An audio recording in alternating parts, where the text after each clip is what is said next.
Hello everyone, मेरा नाम है असिस्टेंट प्रोफेसर नरेश कोरी और आप देख रहे हैं मेरा YouTube channel thermal engineering lecture series. दोस्तों, पावर प्लांट इंजीनियरिंग के यूनिट 7 के लेक्चर नंबर 1 की तरफ चलेंगे हम लोग। Condensers and cooling towers. दोस्तों, जीटीयू के अंदर ये चैप्टर काफ़ी इंपॉर्टेंट है। एटलीस्ट 2 थियरी इस चैप्टर में से आप लोगों को आ सकती है। बेसिक कंसेप्ट के बारे में है कि थर्मल पावर प्लांट के अंदर हम लोगों के लिए कंडेंसर्स और कूलिंग टावर्स का क्या रोल होता है। देखिए, कंडेंसर्स तो आप लोगों ने बेसिकली पढ़ा होगा कि कंडेंसर्स क्या होता है, कंडेंसर का क्या काम है, कंडेंसर्स की एप्लीकेशंस क्या क्या होती है, एक्सेट्रा एक्सेट्रा एक्सेट्रा। नई चीज अगर आप लोगों के लिए कुछ है तो वो है कूलिंग टावर्स। तो शुरुआत करते हैं। चैप्टर 7 मार्क्स का है जीटीयू के अंदर, 4 to 7 मार्क्स, 2 थियरी।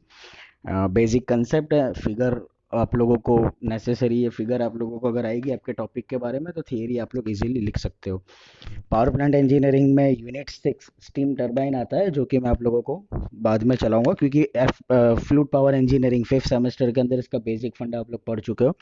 तो वो चैप्टर काफ़ी इजी रहेगा, इसीलिए मैंने उसको अभी स्किप करके रखा है। फिलहाल मैं आप लोगों को चैप्टर नंबर 7 से सिलेबस आगे चला रहा हूँ।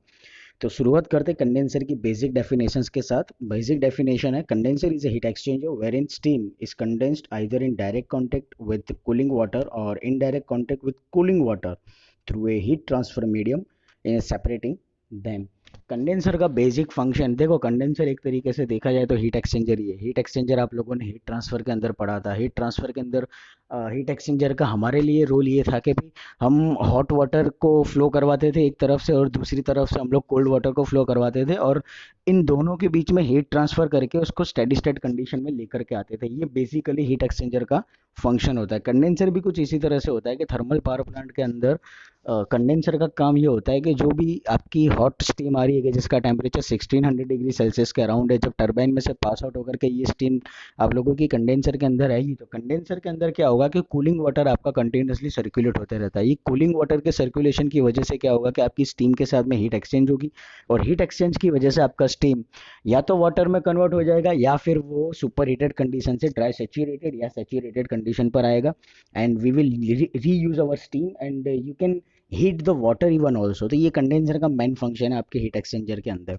अभी ये स्टीम कंडेंसर जिसको बोला जाता है, इसके 2 ऑब्जेक्टिव है। ऑब्जेक्टिव क्या क्या है? Number 1, the main object is to create a low back pressure, जिसको हम लोग वैक्यूम बोलते हैं। लो बैक प्रेशर का मतलब ये हुआ ऐसा प्रेशर कि जिसकी वैल्यू एटमॉस्फेरिक प्रेशर से कम है। Low back pressure for the turbine exhaust so as to obtain the maximum possible energy from steam and thus to secure a high efficiency. Turbine को चलाने के बाद आप लोगों की जो भी स्टीम आ रही है उसकी मैक्सिमम पॉसिबल एनर्जी का यूटिलाइजेशन करना है, ताकि जब जो भी वाटर को हम लोग वाटर का यूज़ करें स्टीम को ठंडा करने के लिए, उस वाटर के अंदर हम लोग मैक्सिमम एनर्जी ट्रांसफ़र कर सके, जिसकी वजह से हमारे पावर प्लांट की एफिशिएंसी हाई हो सकती हो। सेकेंडरी ऑब्जेक्ट ये है, इट इज़ कंडेंस द एग्जॉस्टीम। एग्जॉस्टीम मतलब टरबाइन में से निकलने वाली steam from the turbine and thus recover the high quality feed water. मैंने पहले ही बोला फीड वाटर की ज़रूरत आपको पड़ती है। ठीक है, फीड वाटर का मतलब ये होता है कि बॉयलर के अंदर स्टीम प्रोडक्शन के बाद में फिर से जो नया पानी ऐड करना पड़ रहा है उसको फीड वाटर बोलते हैं। तो ये जो टरबाइन में से आपकी स्टीम निकली है, डेफिनेटली उसका टेम्परेचर काफ़ी हाई होगा। और मैंने आपको पहले ही बोला कि जो वाटर आपका सर्कुलेट हो रहा है उसके साथ में आप लोग हीट एक्सचेंज करोगे तो डेफिनेटली वो वाटर का टेम्परेचर हाई होगा, और यही वाटर आप लोगों का फीड वाटर के तौर पर काम होता है to recover high quality feed water for reuse in the cycle, और उसको हम लोग फिर साइकिल में फिर से रीयूज कर सकते हो। तो ये बेसिक ऑब्जेक्टिव है, डेफिनेशन है आपके कंडेंसर का। ये पीवी डायग्राम है। ठीक है, आप लोगों के लिए एडवांटेजेस आपको पूछ सकते हैं, इसीलिए मैं सीधा एडवांटेज चलाता हूँ। एडवांटेजेस क्या है? It increases work done per KG of steam due to increasing expansion ratio of steam. Expansion ratio turbine के अंदर काफ़ी ज़्यादा होगा, तो इसकी वजह से क्या है कि वर्क डन पर केजी हम लोगों को ज़्यादा मिलेगा। It increases thermal efficiency of the plant की, क्योंकि इसको हम लोग रीयूज कर सकते हैं फीड वाटर को गर्म करने के लिए। Hence the power plant size reduces for given output. The condensed steam provides source of good pure feed water to the boiler and reduces the water softening plant capacity to a considerable extent। इसका मतलब ये हुआ कि जो भी steam आप लोगों की मिल रही है, हाई टेम्परेचर वाली स्टीम आपको मिल रही है, हाई प्रेशर वाली स्टीम मिल रही है, इसका हम लोग रीयूटिलाइजेशन कर सकते हैं फीड वाटर के अंदर एनर्जी ट्रांसफर करने के लिए। इसकी वजह से भी थर्मल एफिशिएंसी आपकी इंक्रीज हो जाएगी। Next, the temperature of the condensate is higher than that of fresh water. Condensate का टेम्परेचर काफ़ी ज़्यादा होगा। कंडेंसेट का मतलब ये जो स्टीम आपकी ठंडी हो चुकी है उसको कंडेंसेट बोलते हैं, ठीक है। उसका टेम्परेचर फ्रेश वाटर से काफ़ी हाई होगा, therefore the amount of heat supplied per KG of steam is reduce. तो क्या होगा कि हम लोगों को हमारे फ्रेश वाटर को गर्म करने के लिए जो हीट एनर्जी देनी पड़े उसकी वैल्यू कम हो जाएगी। इसीलिए यहाँ पर लिखा है that the amount of heat supplied per KG of steam is reduced.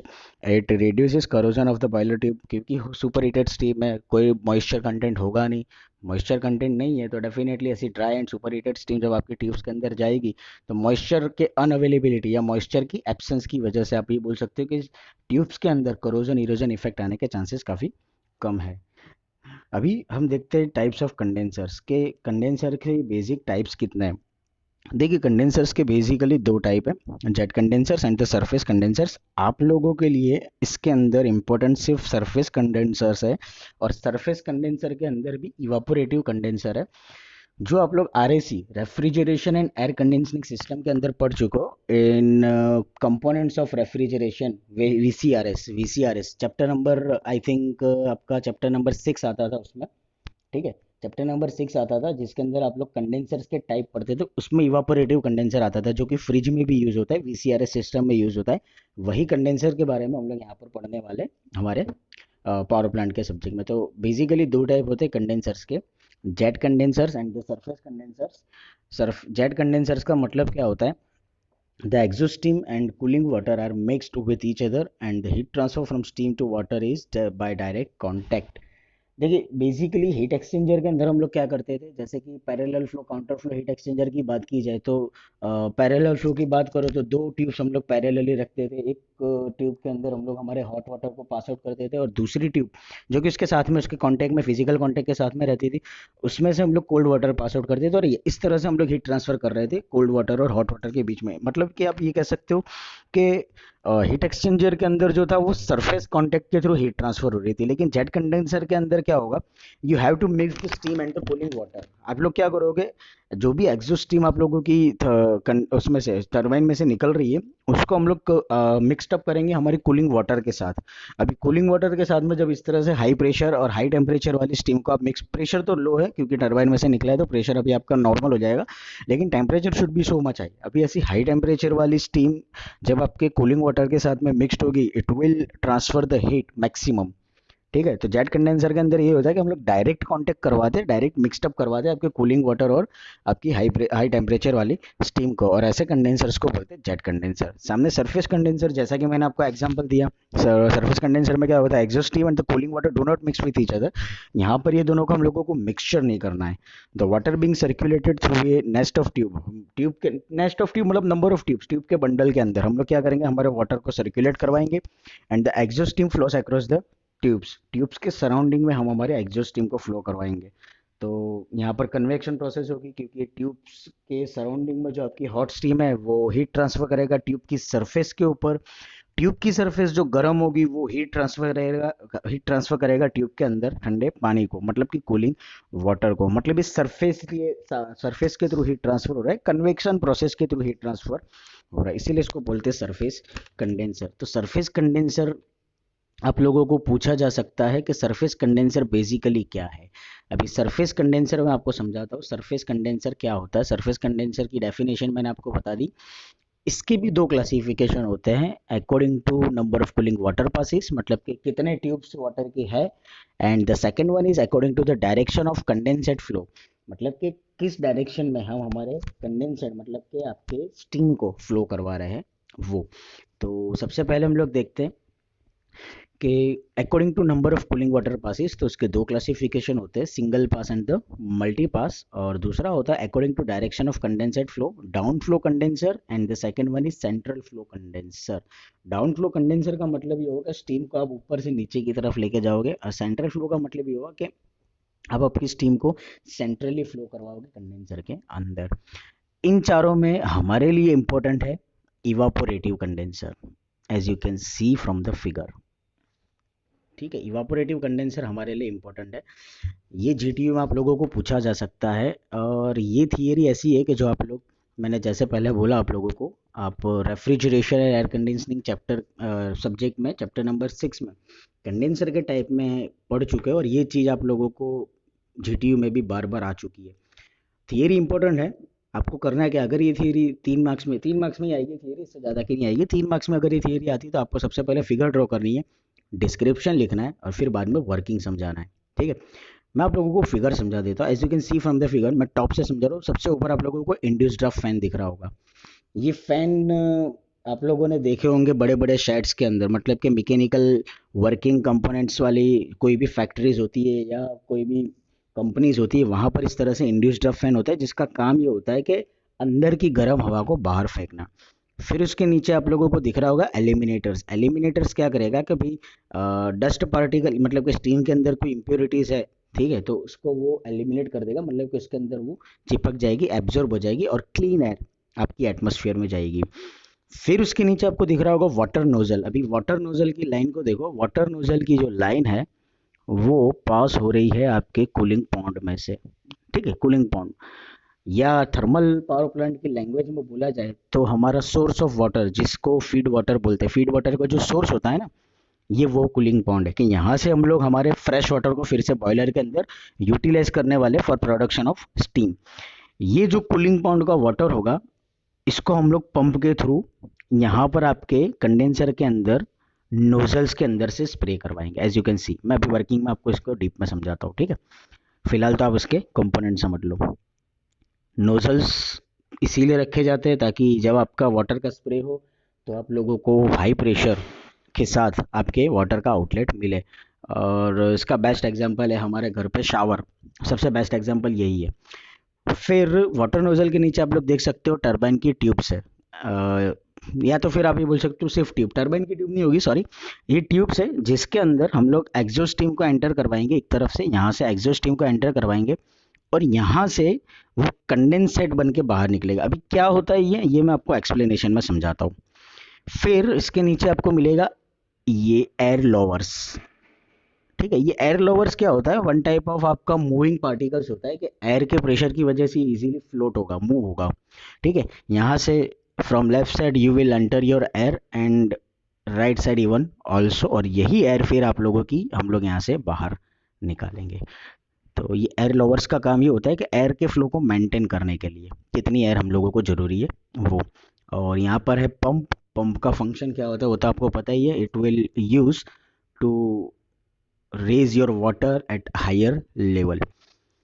तो ये कंपोनेंट्स हो गए। अब मैं वर्किंग स्टार्ट करता हूँ। As you can see from the figure, from the bottom cooling pond के ऊपर से यहाँ से एयर लोवर्स के थ्रू हम लोग हमारी एयर को, एटमॉस्फेरिक एयर को एंटर करवाएंगे। होगा क्या कि एटमॉस्फेरिक एयर सीधा कांटेक्ट में जाएगा इन ट्यूब्स के, जो ट्यूब्स आपको दिख रही है। अभी ट्यूब्स के अंदर क्या है, तो ट्यूब्स के एक एंड में से टरबाइन में से जो आप लोगों की हाई टेम्परेचर स्टीम आ रही है, वो स्टीम आपकी इस ट्यूब्स के अंदर सर्कुलेट होगी लाइक दिस। ठीक है, आपको ये डायरेक्शन दिया हुआ, इस तरह से आप लोगों की जो स्टीम होगी वो सर्कुलेट होगी। अभी जो ये स्टीम आप लोगों की ट्यूब के अंदर सर्कुलेट हो रही है, इन ट्यूब के अंदर की स्टीम का टेम्परेचर काफ़ी हाई होता है। जो भी एटमॉस्फेरिक एयर आप लोगों की ट्यूब्स के सराउंडिंग में से पास होगी, अभी एटमॉस्फेरिक एयर मतलब डेफिनेटली स्टीम के टेम्परेचर से तो काफ़ी कम होगा। स्टीम का टेम्परेचर आपका होगा around 1000 degree Celsius, atmospheric air का टेम्परेचर होगा अराउंड 30 डिग्री 35 डिग्री, जो भी सराउंडिंग का टेम्परेचर है उसके रिस्पेक्ट में। तो जब इतना बड़ा टेम्परेचर डिफरेंस मिलता है तो डेफिनेटली क्या होगा कि आप लोगों की ट्यूब के अंदर जो स्टीम है वो स्टीम हीट ट्रांसफर करेगी आपकी एटमॉस्फेरिक एयर के साथ। अब दूसरी चीज़ क्या होगी कि कूलिंग पॉन्ड में पंप के थ्रू हम लोग वाटर को यहाँ पर ले जाएंगे वाटर नोजल्स के अंदर। जब नोजल्स के अंदर हम हमारे वाटर का स्प्रे करवाते हैं तो क्या होगा कि वाटर का स्प्रे करने की वजह से आपकी ट्यूब के अंदर जो भी हॉट स्टीम जा रही है वो हीट ट्रांसफर करेगा वाटर नोजल के थ्रू गिरे हुए पानी के साथ में, मतलब कि स्प्रे वाटर के साथ में। यहाँ पर भी हीट ट्रांसफर होगी। आप लोगों की जो एयर आ रही है वो एयर ट्यूब में से पास होकर के गर्म हो रही है, तो वो गर्म एयर भी आपके वाटर स्प्रे के साथ में मिक्सड होगी। मतलब वाटर के अंदर क्या होगा, मैक्सिमम हीट ट्रांसफर होगी, your water will get heated. ठीक है, समझ में आ रहा है। इसीलिए ये जो कॉइल है कि जिसके अंदर हम हमारी स्टीम को घुमाने वाले हैं, इसको बोलते हैं कंडेंसर कॉइल, और ये हमारा फंक्शन भी है कंडेंसर का। समझ में आया। और इसीलिए जब आप लोगों की स्टीम बाहर निकलती है तो उसको बोलते हैं कंडेंसेट। क्यों? क्योंकि जब आप लोगों की जब आप लोगों की स्टीम ट्यूब के अंदर एंटर हुई थी तब उसका टेम्परेचर काफ़ी हाई था, लेकिन जब वो बाहर निकलेगी at that time the temperature of your steam will be too much low. क्यों? क्योंकि वो टेम्परेचर मतलब कि वो हीट एनर्जी उसने ट्रांसफर किसको कर दी है? वाटर नोजल में से आने वाले वाटर स्प्रे के साथ में। वाटर स्प्रे की वजह से क्या होगा, उसका टेम्परेचर स्टीम के साथ में हीट एक्सचेंज करने की वजह से काफ़ी हाई हो जाएगा, और उसी वाटर का फिर हम लोग यूटिलाइजेशन करते हैं हमारे बॉयलर के अंदर। जो भी आप लोगों की एटमोस्फेरिक एयर अंदर आ रही है वो एटमोस्फेरिक एयर एलिमिनेटर में जाएगी। आप लोगों की एयर के अंदर जो भी इम्प्योरिटीज़ है वो इम्प्योरिटीज़ एलिमिनेटर में एलिमिनेट हो जाएगी, एब्जॉर्ब हो जाएगी, और clean air induced draft fan के फोर्स की वजह से, सक्शन फोर्स की वजह से सीधा एटमोस्फेयर में छोड़ दिया जाएगा। तो ये बेसिक फंक्शन होता है इवापोरेटिव कंडेंसर का। इवापोरेटिव कंडेंसर के एडवांटेजेस क्या क्या है? सबसे पहले it is simple in design and cheap in first cost. आप डिजाइन तो आप देख ही चुके हो, कॉस्टिंग भी इनिशियल कॉस्ट काफ़ी कम होता है, ये हमारे लिए सबसे बड़े बेनिफिट की बात है। Next, it does not require large quantity of cooling water, therefore needs a small capacity cooling water pump. ज़्यादा कूलिंग वाटर, बहुत बड़े बड़े कूलिंग टावर की जरूरत नहीं, मतलब कूलिंग वाटर की रिक्वायरमेंट नहीं है। तो स्मॉल कैपेसिटी वाला अगर पंप आपके पास में है तो भी आप लोग इजीली आपके इवापोरेटिव कंडेंसर का यूज़ कर सकते हो। And the last one is it's operating cost is less. Operating cost काफ़ी कम है। डिसएडवांटेजेस क्या है इसके? Vacuum maintain in the condenser is less. Vacuum maintain नहीं रह पाता है, जिसकी वजह से क्या है कि आपको इंड्यूस फैन रखना पड़ रहा है। इसी वजह से आप लोगों की एटमोस्फेरिक इजीली बाहर हो पाएगी। Work done per KG of steam is less. Work done आपको कम मिलेगा। क्यों? Because with this condenser due to less vacuum, क्योंकि वैक्यूम यहाँ पर काफ़ी कम जनरेट हो रहा है। The last one is it is not suitable for medium and large power plant. ये सिर्फ स्मॉल कैपेसिटी वाले पावर प्लांट के अंदर ही यूज़ कर सकते हैं। मीडियम या हाई कैपेसिटी वाले प्लांट है तो इवापोरेटिव कंडेंसर का आप यूज़ कर सकते नहीं हो। इसी तरह से सरफेस कंडेंसर्स के ओवरऑल क्या क्या एडवांटेज और डिसएडवांटेजेस हैं? Number one, it increases the thermal efficiency and output of the plant because high vacuum can be obtained. Evaporative condenser में भले हाई वैक्यूम जनरेट नहीं हो रहा है, लेकिन इवापोरेटिव कंडेंसर के अलावा जो कंडेंसर यूज होते हैं उसके अंदर हम लोग हाई थर्मल एफिशिएंसी अचीव कर सकते हैं, जिसकी वजह से आउटपुट आपके पावर प्लांट का ज़्यादा मिलेगा। The condenser can be used reused as boiler feed water. जो कंडेंसेट है, कंडेंसेट का मतलब क्या होगा कि भाई आपकी जो स्टीम है वही ठंडी हो रही है, और स्टीम अगर ठंडी होगी तो वो वाटर में कन्वर्ट होगी, तो डेफिनेटली उस वाटर का हम लोग रीयूटिलाइजेशन बॉयलर के अंदर कर सकते हैं as a feed water. Auxiliary power requirements is less than that of jet condenser. Jet condenser में क्या एक ऑक्सिलरी पावर की जरूरत होती है क्योंकि आप लोगों को हॉट पार्टिकल्स और कोल्ड पार्टिकल्स दोनों को मिक्स करना है। यहाँ पर क्या आपको मिक्स करने की जरूरत नहीं, तो पावर रिक्वायरमेंट आपकी कम होगी। Less amount of air is carried to the boiler. Boiler के अंदर क्या होगा कि जो भी हीट आपकी सॉरी एक्सिस एयर जो आप लोगों को देनी पड़ती है उसको कम देना पड़ेगा। क्यों? क्योंकि आपकी स्टीम ऑलरेडी कंडेंसेट बन करके आ रही है, मतलब temperature of the water will be much high, और यही हाई टेम्परेचर वाली स्टीम ने आपके फीड वाटर के साथ में भी हीट ट्रांसफर किया, मतलब फीड वाटर का टेम्परेचर भी ऑलरेडी हाई है। तो क्या होगा कि आपको फ्यूल को ज़्यादा बर्न करने की जरूरत नहीं पड़ेगी, और फ्यूल को बर्न करने की ज़्यादा जरूरत नहीं पड़ेगी तो एक्सिस एयर की जरूरत नहीं, जो कि आप लोगों को मैंने थर्ड चैप्टर में बताया था फर्नेस के अंदर। Any kind of feed water can be use. कोई भी फीड वाटर आप लोग यूज कर सकते हो। It can develop high vacuum, therefore there are suitable for large capacity power plant.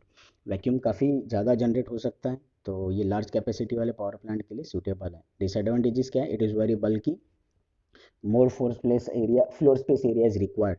बल्कि है तो ज़्यादा एरिया रिक्वायरमेंट होगा। Its manufacturing running and maintenance cost are high. Manufacturing cost ज़्यादा है, रनिंग कॉस्ट ज़्यादा है, मेंटेनेंस कॉस्ट ज़्यादा है, and it requires large quantity of cooling water. Surface condenser के अंदर लार्ज क्वांटिटी में कूलिंग वाटर की ज़रूरत पड़ती है।